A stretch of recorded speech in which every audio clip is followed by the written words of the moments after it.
අද මෙම සජ්ජායනය කරන මහායාන ග්‍රන්ථය තන්ත්‍රයානයට හැඳින්වීමක්.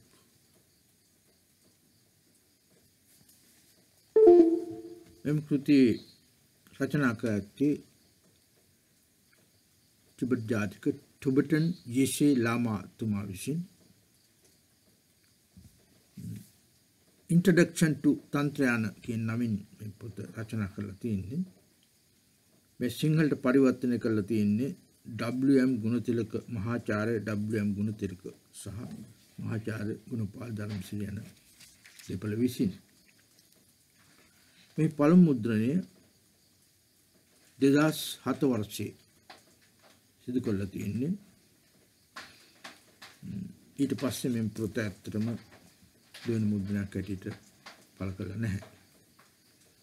ලංකාවේ සුළුතරයක් තමයි මේ පොත කියවලා තියෙන්නේ. මේ කෘතියේ කතුවරයා යේෂේ ලාමා තුමා මාගේ සංසාර ගුරු සෝපාලාමා රිම්පොචේ තුමාගේ ගුරුතුමා. මෙතුමා අවුරුදු 60ක් වෙන්න පෙර 50 ගණන් වල මිය ගිය කෙනෙක්.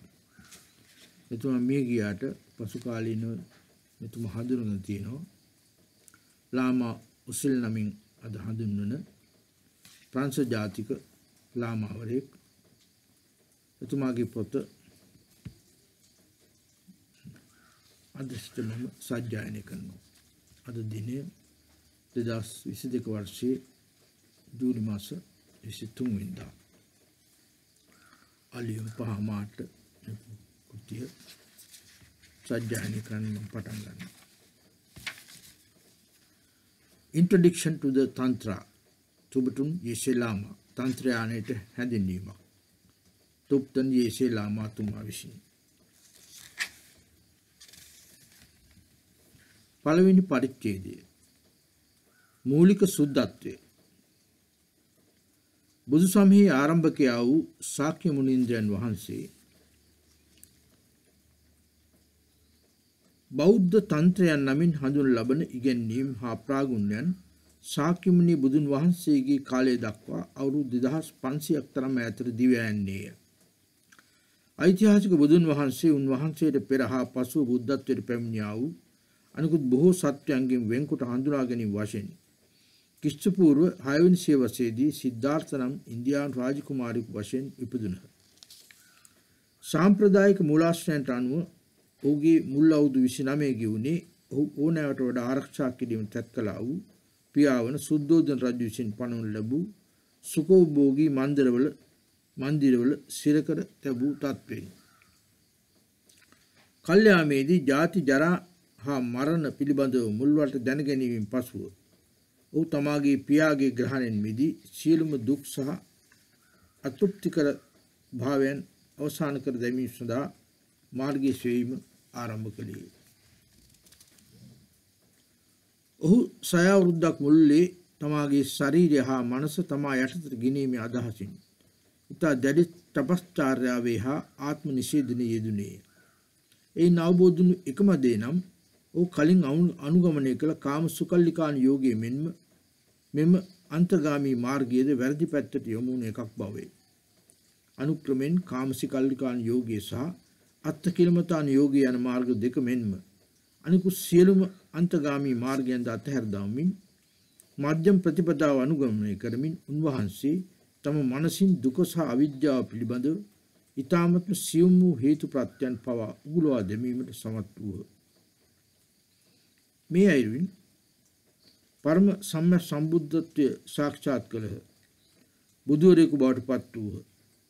ඉතිරි අවුරුදු 45 ඇතුළතදී ඒ සුවිශේෂ පුද්ගලයන්ගේ අධිමුක්තියට හා හැකියාවන්ට ගැලපෙන අයුරින් සකස් කරන ලද ආකාරයෙන් විවිධ ස්වරූප වලින් ජීවිතය හා ආධ්‍යාත්මික ප්‍රගතිය සම්බන්ධයෙන් අනුගමනය කළ යුතු මෙම මධ්‍යම ප්‍රතිපදාව උන්වහන්සේ අනුමත ඉගැන්වූහ. බුදුන් වහන්සේගේ ඉගැන්වීම් හා සංස්කෘත භාෂාවෙන් හැඳින්වෙන්නේ ධර්මයන් වෙනි. දුකෙන් හා දුකට හේතු වන කරුණු වලින් අපෝ ඉවතට ඇද තබා ගන්නා වූ යන අර්ථයෙන් අපගේ සතුට හා යහපත් පැවැත්මට බාධා කරන්නා වූ මානසික හා භෞතික කරුණු ජය ගැනීම සඳහා විවිධාකාර උපක්‍රම දහස් ගණනක් එහි අඩංගු ඇත්තේ. ඒ සියලුම දේ සූත්‍ර හා තන්ත්‍ර යන කොටස් දෙකකට ඇතුළත් වන්නේ. මෙම යාන දෙක අතර යම් යම් වෙනස්කම් ඇතද සූත්‍ර යාන හා තන්ත්‍ර යාන දෙකටම පොදු වන්නා වූ පදනම වන්නේ මනසේ ඇත්තා වූ පරමාර්ථ වශයෙන්ම සුද්ධ වූ ප්‍රභාස්වර ස්වરૂපයයි. මනසේ පරමාර්ථ සුද්ධත්වය. බෞද්ධ ඉගැන්වීම් වලට අනුව අප මේ අවස්ථාවේදී කෙතරම් පැටලි සාගත බවකින් හා රැවටුණු තත්ත්වයකින් පසුවද අපගේ ප්‍රයත්නයේ පදනම තිබෙනා වූ සාරමේ ස්වરૂපය ප්‍රභාස්වර බව හා පිරිසුදු භවය. සූර්යාගේ ඇත්තා වූ ආලෝකයේ විහිදුවීමේ ශක්තිය తాවකාලිකව වැසීමට වලාකුළු වලට හැකි වෙන නමුදු එයට කිසි හානියක් කළ නොහැක්කේද ඒ ආකාරයෙන්ම ශරීරය හා මනසේ ඇතිවන්නා වූ తాවකාලික ව්‍යාධීන් මගින් අපේ කලබල ගතිය කාංසාව හා එනිසා ඇතිවන්නා වූ විවිධ දුක් මගින් අපගේ විඥානයේ ඇත්තා වූ පරමාර්ථමය පැහැදිලි ස්වરૂපයේ කිසිසේත් විනාශ කරනු තබා ඒ කෙරෙහි ඇඟිලි ගැසීමක්වත් සිදු කළ නොහේ. අපගේ හදවතේ ගැඹුරු පත්ලේ පවතින එමෙන්ම කිසිදු විකල්පයකින් තොරව සියලුම සත්‍යයන්ගේ හදවත් තුළ පවත්නා වූ කරුණාව හා ප්‍රඥාව පිළිබඳ ඉවර කළ නොහැක්කා වූ උල්පතක් ඇත්තේ. ඒවා බෞද්ධෝ වෙනත් ආකාරයකින් හෝ හඳුන් ලැබුවද සියලුම ආධ්‍යාත්මික ප්‍රාගුණ්‍යයන්ගේ මූලික පරමාර්ථය වනුයේ මෙම සාරමේ සුද්ධ ස්වභාවයේ විවෘත බවට පත් කර ගැනීමත් ඒ සමග සම්බන්ධකම් ඇති කර ගැනීමත්. අප විසින් අපගේ අභ්‍යන්තර කරුණාව හා අභ්‍යන්තර මෛත්‍රිය වර්ධනය කරගත් පසු මෙම සුද්ධත්වයේ හා කරුණාවේ පිළිබිඹුව අන් අය තුළ අපට දැකිය හැකි වනු ඇත. එහෙත් අප තුළ ඇති මෙම ලක්ෂණයන් සමග අප සම්බන්ධකම් ඇති කරගෙන නැත්නම් අපට සෑම පෙනෙන්නේ කැතටය. සීමිත වූ පුද්ගලයන් හැටියට. මක්නිසාද අප සෑම දිනකම බාහිර ලෝකයේ දකින්නා වූ යම් කිසිවක් වේදේ සියල්ලම අපගේ අභ්‍යන්තර ස්වરૂපයේම බාහිර ප්‍රක්ෂේපණයෙන් පමණක් වූ නිසායි. මනසේ ඇත්තා වූ මෙම ගැඹුරු සාරමී වශයෙන් සුද්ධ වූ ස්වභාවයේ පැවැත්ම හුදු විශ්වාසයක් පමණක් නොවේ. නැතොත් ආදානග්‍රාහීව පිළිගන්නා වූ අන්ධ දෘෂ්ටියක්ද නොවේ. ඒ හුදු අනුභූතියෙන්ම ප්‍රත්‍යක්ෂ කරගත හැක්කා වූ කාරණයකි. ඉතිහාසයේ දෙස බැලුවහොත් අසංඛ්‍ය පුද්ගලයන් විසින් ශාන්තිය, කරුණාව හා ප්‍රඥාව පිළිබඳ මේ මහා නිදානයේ තමන් තුළින්ම සොයාගත් බව සඳහන් වෙත. එමෙන්ම තමන්ගේ ඊ타මත්ම ගැඹුරු ස්වභාවය සොයාගන්නේ කෙසේද? ඒ සොයා ගැනීම නිසා ඊතා ඉබේම ජනිත වන්නා වූ අසමසම මහා සුඛය අනුබුද්ධමත් කරන්නේ කෙසේද කියා අසංඛ්‍ය ගුරුන් වහන්සේලා විසින් සහ උපදේශකවරුන් විසින් ඊටම දක්ෂ අන්දමින් අන් අයට පෙන්වා දී ඇත. එම ගුරුවරුන් අතරින් ශාක්‍ය මුනිඳුරන් වහන්සේ අසමසම ස්ථානයක් උසුලන්නාහ. එමෙන්ම උන්වහන්සේගේ සියලුම ඉගැන්වීම් හා උපක්‍රම වල පරමාර්ථය වන්නේද අප තුළ සැඟව ඇත්තා වූ සියලුම හැකියාවන් උපරිම මට්ටමට ගෙනීමේ. බෞද්ධ චින්තනයට අනුව පුද්ගලයාගේ විකාශනයේ අවසාන නිෂ්ඨාව වන්නේ බුද්ධත්වයයි. සෑම කෙනෙකුටම ලබාගත හැක්කා වූ මෙම තත්ත්වය ළඟා කරගත හැකි වන්නේ දැනට අපගේ මනස වසා තබාගෙන සිටින්නා වූ ලෝභ, ද්වේෂ, මෝහ යන මේ ලක්ෂණ අපගේ මනසින් සම්පූර්ණයෙන් ඉවත් කිරීමෙන් පසු සහ සියලුම මංගල්‍යමය ලක්ෂණයන් අංග සම්පූර්ණ වශයෙන් වර්ධනය කරගත් පසුයි. අංග සම්පූර්ණ වශයෙන් මස්තක ප්‍රාප්තියට හෙවත් බුද්ධත්වයට පැමිණෙනා වූ මෙම තත්ත්වෙහි ලක්ෂණයන් වන්නේ අසීමිත ප්‍රඥාව, අසීමිත කරුණාව සහ අසීමිත උපක්‍රමශීලී බව හෙවත් ශක්තියයි. තාන්ත්‍රික දෘෂ්ටි කෝණය. සූත්‍රයන්ට අනුව බුද්ධත්ව මාර්ගය යනු අනුක්‍රමයෙන් අපගේ මනස ඒ තුළ ඇත්තා වූ පාපයන්ගෙන් විනිර්මුක්ත කොට ඒ පිරිසුදු කිරීමත් ඒ වෙනුවට කරුණාව හා ප්‍රඥාව වැනි යහපත් ලක්ෂණ ඇති කර ගැනීමත්ය. මේ මාර්ගයේ මගින් අනාගතයේදී සම්පූර්ණ බුද්ධත්වයේ සාක්ෂාත් කර ගැනීම සඳහා පැහැදිලි ක්‍රියාවන් කිරීම නිර්දේශ කොට ඇත.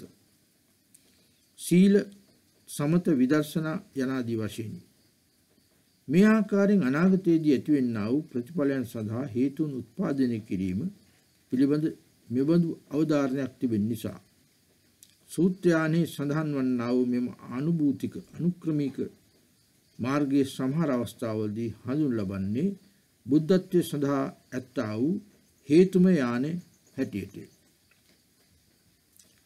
සූත්‍රයන්හි සඳහන් වන්නා වූ මෙම අනුක්‍රමික මාර්ගය හා සසඳන විට තන්ත්‍රයන්හි මගින් ඉදිරිපත් කෙරෙනා වූ මාර්ගය බුද්ධත්වයේ සඳහා ඊට වඩා බොහෝ ශීඝ්‍රගාමී වූ මාර්ගයක් වන්නේය. සූත්‍රයන්හි අනුගමනය කරන්නා වූ ශ්‍රාවකින් විසින් ප්‍රගුණ කරන ලබන අභ්‍යාසයන් තන්ත්‍රයන්හි විසින් කිසිසේත්ම නොසලකා හැරින්නේ නැති නමුදු සම්පූර්ණ ආධ්‍යාත්මික විකාශනය පිළිබඳ අනාගත ප්‍රතිඵලය ඔවුන් සලකන්නේ ඔවුන්ගේ මාර්ගයේ පළමුවෙනි පියවර ලෙසටය. මේ වෙනත් වචන වලින් කියවොත් තාන්ත්‍රික යෝගීවරුන් හෝ යෝගිනීන් ඉගෙන ගන්නේ මේ මොහොතේදීම ඔහු ඇය සම්පූර්ණයෙන් බුද්ධත්වයට පත් වූ අයකුලස ත්‍යාග කිරීමට උත්සාහ කිරීමටය.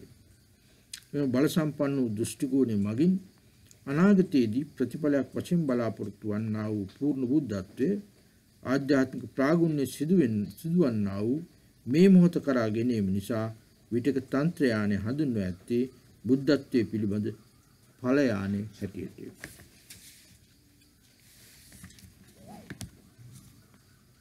තන්ත්‍ර යානයට අනුව පරප්‍රාප්තිය යන අනාගතයේදී යම්කිසි තැනක අපි එනතුරු බලා සිටිනා වූ යම්කිසි දෙයක් නොවේ. මම දැන් ඊට උත්සාහයෙන් ආධ්‍යාත්මික ප්‍රාගුණ්‍යයන් කරන්නෙම් නම් මට අංග සම්පූර්ණ වූ බුදු කෙනෙකු වීමට අනාගතයේදී හැකියාව ඇත්තේ. නැතොත් මම මේ ජීවිතය යහපත් ලෙස ක්‍රියා කරන්නේ නම් මාහට යම්කිසි දවසක දිව්‍ය ලෝකයට යාමට හැකියුණු ඇත. තන්ත්‍රයන්ට අනුව දිව්‍ය ලෝකය යනු මේ මොහොතේම පවතින්නකි. අපි මේ මොහොතේ දෙවිවරුන් හා දේවතාවයන් විය යුත්තේමු. ඒත් අපි මේ මොහොතේදී සීමිත සංකල්පයන්ගෙන් බරට යටත්ව සීමිත සංකල්පයන්ගේ බරට යටත්ව ඒවායින් පීඩනයටපත්ව සිටිමු. මිනිස් යනු එබඳු අය වෙති. ගැහැණු යනු මෙබඳු අය. මම එක්තරා විදියක පුද්ගලයෙක් වෙමි. මට ඒ සම්බන්ධව කිසිවක් කළ නොහැක යන ආදී වශයෙන්. අප තුළ මෙන්ම අපහ අන් අය අතරද විවිධ ගැටීම් ඇතිවන්නේ මෙම කරුණ නිසාය. තාන්ත්‍රික දෘෂ්ටි කෝණය ප්‍රගුණ කිරීමෙන් සෑම මිනිසෙකුම අංග සම්පූර්ණ මිනිසෙකු බවත් සෑම ගැහැණියකම අංග සම්පූර්ණ ගැහැණියක බවත් දැන හඳුනා ගැනීමෙන් මේ සියලු ගැටීම් දිය වී යන්නේ. තවදුරටත් කිව්වොත් සෑම ගැහැණියකම මෙන්ම පිරිමියෙකු තුළද පුරුෂ ශක්තිය මෙන්ම ස්ත්‍රී ශක්තියද අන්තර්ගතව පවතී. ඇත්ත වශයෙන්ම අපි සෑම දෙනෙක්ම සියලුම විශ්වමය ශක්තියන්ගේ එකතුවකි. අංග සම්පූර්ණ වීම සඳහා අපට අවශ්‍ය සෑම දෙයක්ම මේ මොහොත තුලදීම අප සතු ඇත්තේ. අවශ්‍ය එකම සරල දේ නම් ඒ බව හඳුනා ගැනීමට හැකියවීම පමණි. ත්‍රාන්තික දෘෂ්ටි කෝණය යනු මෙයයි. පරිවර්තනයේ පිළිබඳ මූලධර්මය. සාමාන්‍ය වශයෙන් කිවහොත් තන්ත්‍රයානයේ එන්නා වූ බොහොමයක් ප්‍රාගුණ්‍යයන් පරිවර්තනයේ පිළිබඳ මූලධර්මයට සම්බන්ධ වන්නේ. නූතන විද්‍යාව මගින් මනාව පැහැදිලි කර දී ඇති පරිදි අණු පරමාණු අංශුන්ගේ පටන් විශාලම ලෝක ධාතුව දක්වා භෞතික විශ්වයේ ඇත්තා වූ අනන්ත සියලුම ප්‍රපංචයන් නිරතුරුවම පවතින්නේ පරිවර්තනයට භාජනය වෙමින්. එක් ශක්තියකින් වෙනකක් කරා විකාශනය වෙමින්. අපගේ ශරීරය හා මනසද ශක්තියින්ය. එම නිසා අප සෞඛ්‍ය සම්පන්න සිටියද රෝගීව සිටියද මනස සීබුද්ධියෙන් සිටියද උමතුව සිටියද මෙම කරුණ රඳා පවතින්නේ අපගේ මානසික හා භෞතික ශක්තියින් මනාව එකමුතු කරන ආකාරයට ක්‍රියාත්මක වන්නේද නැද්ද යන කරුණ මතය. තන්ත්‍රයානයේ මනාව ප්‍රගුණ කිරීමෙන් අපගේ සියලුම ශක්තියින් අප සාමාන්‍ය වශයෙන් නොදන්නා වූ ඒත් අප තුළ ඇත්තා වූ ඊ타මත්ම සියුම් ශක්තියින් පවා ඊ타මත්ම උත්කෘෂ්ට වූ පරිවර්තනය ඇති කිරීම සඳහා අපට යොදාගත හැකි වන්නේ. අසාමාන්‍ය සීමිත වූ අහම්භාවයේ නැමැති කටුව තුළ හිරවි අනන්ත වූ කරුණාවෙන් හා ප්‍රඥාවෙන් යුක්ත වූ අංග සම්පූර්ණයෙන් සිහියෙන් යුක්ත වූ අංග සම්පූර්ණ වශයෙන් විකාශනය වූ මනුෂ්‍ය තත්වයට පැමිණිය හැකි මේ ආකාරයෙන්. මෙබඳු අසමසම පරිවර්තනයක් අපට කළ හැක්කේ කෙසේද? මෙබඳු ගැඹුරු වෙනසක් ඇති කරලීම සඳහා අවශ්‍ය ආධාර උපකාර සොයා යන්නේ කොහින්ද? අපට ඊතරම් ඈතට බලන්න අවශ්‍ය නැත. මෙම ශක්තිය අපි විසින් ලබාගත යුත්තේ පරමාණුක නෙස්ටේ තුලින් නොවේ. එමෙන්ම රොකට්ටුවක නැගී අභ්‍යාකාශයට ගොස් ඈත තිබෙන තාරකාවට ගොස් ඒ සෙවීමෙන්ද නොවේ. ඒ වෙනුවට මෙම තාන්ත්‍රික පරිවර්තනයෙන් ගැඹුරු ක්‍රියාවලියට අවශ්‍ය වන්නා මූලික ශක්තිය යනු අපගේම ආශාවන් තුළම තිබෙනා වූ ශක්තියයි. දෙවන පරිච්ඡේදය ආශාව හා සතුට. ආශාව ඉච්ඡා බංගත්වයේ සහ ආත්ම දමනය. අපි ආශාවලින් සැකසුණු ශේෂ්ත්‍රයක ජීවත් වෙමින් සිටිමු.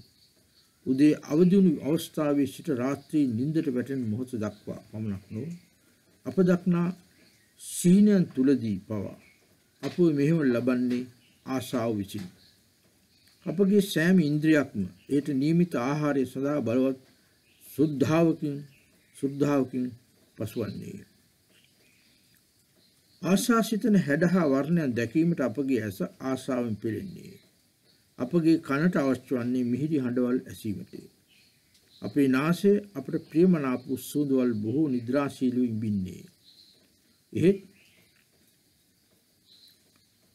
අපේ නාසය අපට ප්‍රියමනාප සුවඳවල් බොහෝ ක්‍රියාශීලීව සිඹින්නේ.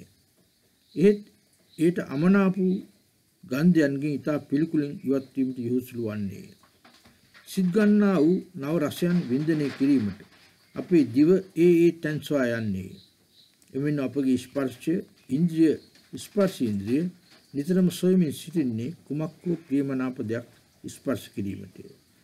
ඉන්ද්‍රිය උච්ඡේදනය සඳහා අප තුළ ඇති මෙම ආශාව අප තුළ කෙතරම් ගැඹුරට අරටු බැස ඇති දෙයක්දැයි කිවහොත් අප රූප, ශබ්ද, ගන්ධ යන ආදී දේවල් වලින් අපෝ සෑහෙන කාලයකට ඉවත් කර තැබුවහොත් අපට ඒවා මායාමය දර්ශනයන්සේ පෙනෙන්නට, අසන්නට, ආග්‍රහණය කරන්නට ලැබෙන්නේ.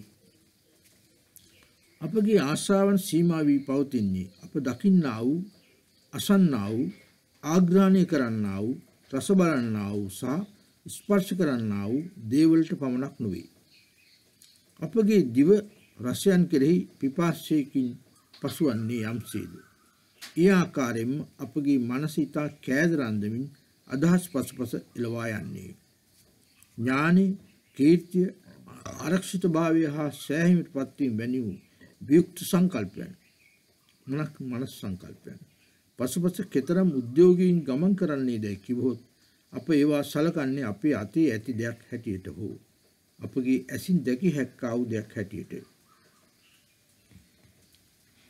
ආශාව යන්න කෙතරම් පැතිරී පවත්නා දෙයක්දැයි කිවහොත් ඇත්ත වශයෙන්ම ඒවායින් පෙළඹීමක් නැතිව අපට යම්කිසි දෙයක් කළ හැකි වේදැයි යන්න සැකසහිතය. අප කුමන ශේෂ්ත්‍රයේ ක්‍රියා කරනවා වුවද ඒ වෙළඳ ව්‍යාපාරයක් වේවා, ක්‍රීඩාවක් හෝ එපමණක්ම ආධ්‍යාත්මික ගවේෂණයක් පවා යන මේ ශේෂ්ත්‍රයන් තුළදී ජයග්‍රහණය සාක්ෂාත් කර ගැනීමට අප පොළඹුල් ලබන්නේ මොනෑම හෝ ස්වරූපයකින් ඉදිරිපත් වන මෙම ආශාවන් මගින්. ආශාවන් යන දේ අපගේ ජීවිතයේ කෙතරම් අත්‍යවශ්‍ය අංගයක් බවට පත් වී ඇද්දැයි කිවහොත් ඒවායින් තොර වූ ජීවිතය ජීවත් වෙමින් තිබෙනා වූ මරණයක් හැටියට බොහෝ දෙනා කල්පනා කරනු ඇත. අපගේ මේ සියලුම ආශාවන් පසුපස ඇත්තේ සතුට පත්වීම සඳහා ඇත්තා වූ පරමාර්ථයයි. මේ ආකාරයෙන් බලන විට අප සෑම දෙනාටම අවශ්‍ය වන්නේ අප එය වෙනස් ආකාරවලින් නිර්වචනය කළද සතුට වන නිසා. සෑම දෙනාම හරියටම එක හා සමානයි. එමෙන්ම අප අතුරින් කිසිවෙකු ඉතාම සුළු වශයෙන්වත් දුකක් හෝ බලාපොරොත්තු කඩවීමක් ගැන පතන්නේ නැත. ඉතාම කල්පනාකාරීව අප දෙසම බැලුවහොත් අපට පැහැදිලිවම දැක්ගත හැකි වන කරුණ නම් අපගේ සියලුම ක්‍රියාවන් මෙහෙම ලැබෙන්නේ එක්කෝ ප්‍රියමනාප වූ දෙය අනුභූතිමත් කිරීමට ඇති ආශාව මගින් හෝ නැත්නම් අප්‍රියජනක දෙය අනුභූතියට හසු කර ගැනීමෙන් වැළකීමට ඇති ආශාව මගින් බව පැහැදිලියි. එතකොටවත් සතුට හැර වෙන කිසිවක් බලාපොරොත්තු නොවීමට අප තුළ ඇත්තා වූ පැතුම් හා උත්සාහයන් කෙතරම් තිබුණද අපේ ජීවිතයේ දුකෙන් හා අතෘප්තිකර බවින් පිළි පවතින්නේ.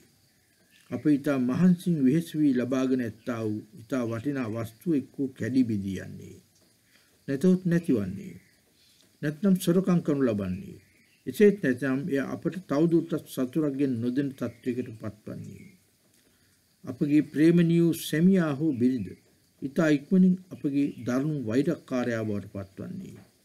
නැත්නම් මරණයට පත් වී අප ඊතා ශෝකජනක තත්වයකට පමුණවන්නේ. මා ඊතා ආශාවෙන් බලාපොරොත්තු වූ මගේ රැකියාව මහා බරක් බවට පත් වී මගේ සියලුම කාලය හා ශක්තිය කාදමන්නේ. අපගේ කීර්තියට මඩවදින්නේ. අපගේ සිනිඳු සම හැකිලීමට පටන් ගන්නේ.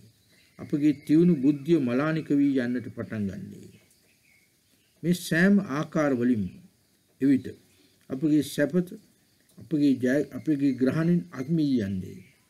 සමහර අවස්ථාවලදී අපට පෙනී යන දෙයක් නම් අප වඩා සතුටපත් වීමට උත්සාහ දරූ තරමට අප වඩා කාලකන්ණි බවට පත්වන බවයි. මෙම දෘෂ්ටි කෝණයෙන් බලන විට අපට පෙනී යන්නේ ජීවිතය යන මීයන්ගේ රේස් දිවීමක් බඳු අර්ථ ශූන්‍ය ප්‍රලාපයක් බවේ.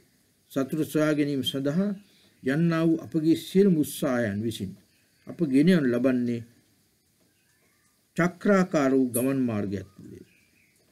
ඒවා තුළ ගමන් කිරීම නිසා අපේ ඉච්ඡා බංගත්වයට පත් වූ හෙම්බත් වූ තත්වයට පැමිණෙන්නේ. බොහෝ විවිධ දාර්ශනිකින් හා අධ්‍යාත්මික ගුරුවරුන් විසින් නිරතුරුවම ඉච්ඡා බංගත්වයට පත්වන්නා වූ මේ චක්‍රය පිළිබඳ විස්තර ඉදිරිපත් කොට ඇත. එමෙන්ම ඒ නිදහස් වන්නේ කෙසේද? එසේ නැතොත් යටත් පිළිසින් ඒ සමග ජීවත් වන්නේ කෙසේද යන කරුණු පිළිබඳව අවවාද ඉදිරිපත් කොට ඇත. නැවත නැවත සිදුවන්නා වූ මෙම අතෘප්තිකර ක්‍රියාවලිය හැඳින්වීම සඳහා ශාක්‍ය මුනින්දයන් වහන්සේ විසින් ඉදිරිපත් කර ඇති වචනය නම් සංසාරය යන්නයි. මේ චක්‍රයක් හැටියට හඳුන්වා ඇති අතර අප ඒ නිදහස් කර ගැනීම සඳහා විවිධ උපක්‍රමද නිර්දේශද ඉදිරිපත් කොට ඇත.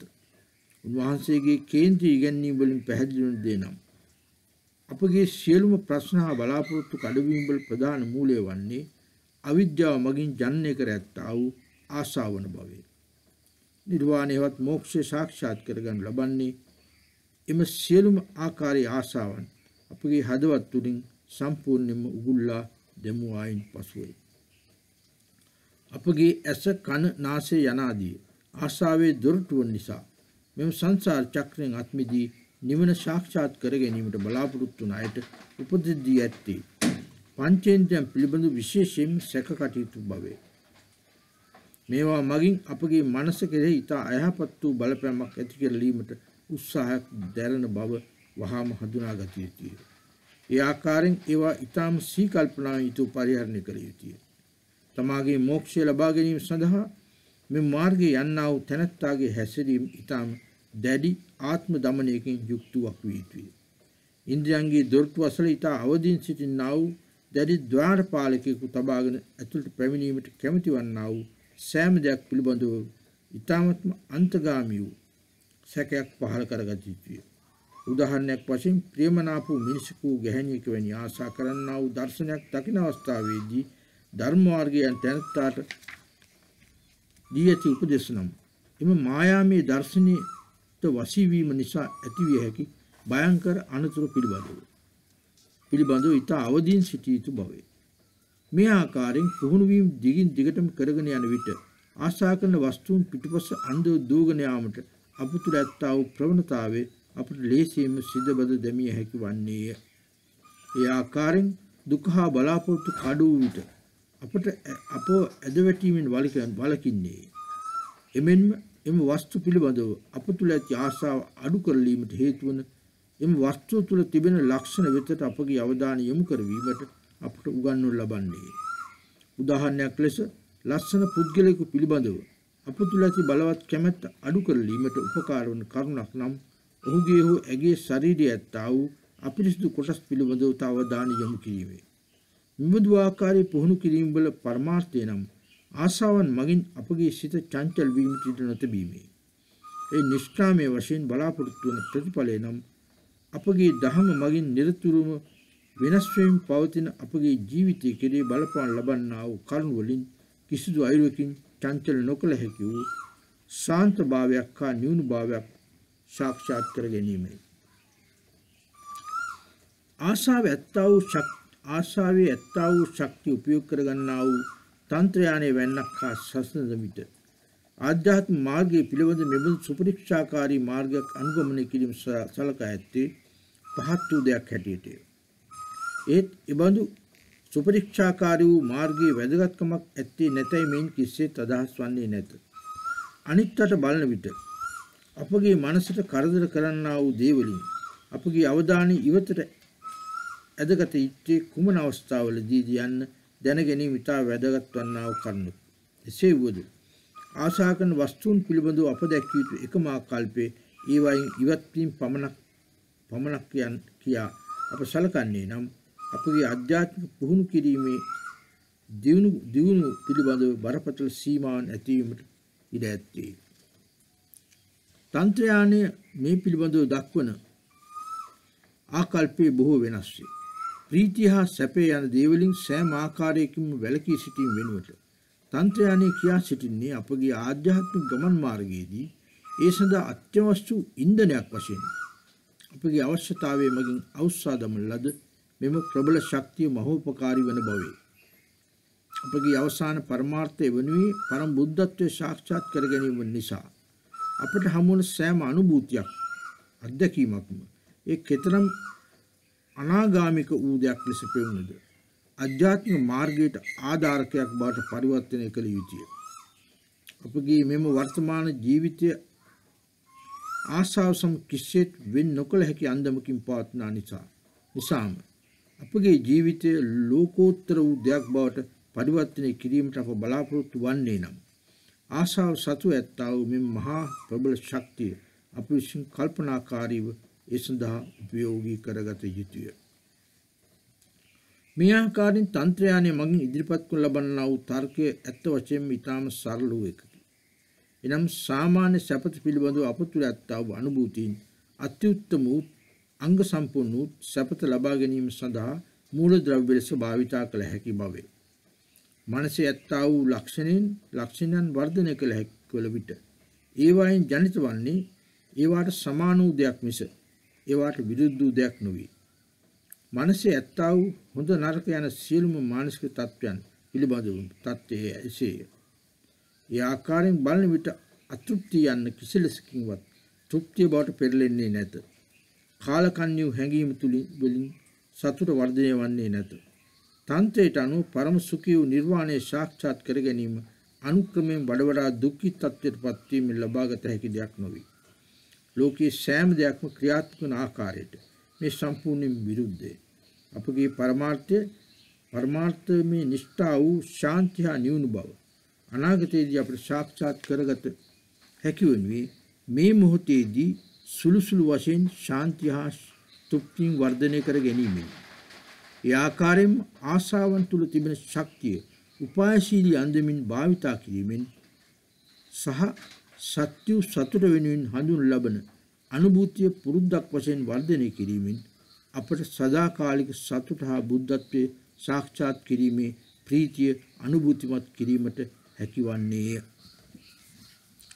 පිටු මුද්‍රිත පිටු 124ක් වූ මෙම ග්‍රන්ථයේ පිටු 20 වෙනි පිටුව දක්වා සජ්ජායනය කිරීම මෙම පළමුව කොටසින් අවසන් වන්නේ. පෙරවන් සරණයි.